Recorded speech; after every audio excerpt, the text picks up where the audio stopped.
লিচু আমি নামটা বলে দিই। আমার নাম, মাই নেম ইজ অভিরা শাহ। লিখেছে লিচু কাজী নজরুল ইসলাম। লিচু চোর কাজী নজরুল ইসলাম।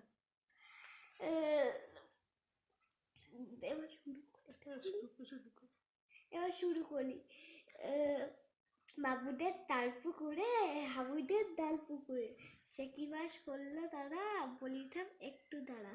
পুকুরের ওই কাছে না লিচুরের গাছ আছে না, এটাটা আসতে গিয়ে ইয়া বড় কাছতে গিয়ে, গাছে গো যেই চড়েছি ছোট এক ডাল ধরেছি, ও বাবা বরাত করে সরেছি সরাত জোরে, পড়বি বল বাড়ির ঘাড়ে, সে ছিল গাছের আলে, বেটা ভাই বড় বাচ্চা, থুপাডুব কোটা দুচ্চা, খুব কিলো ঘুষি, একদম জস্তে খুশি।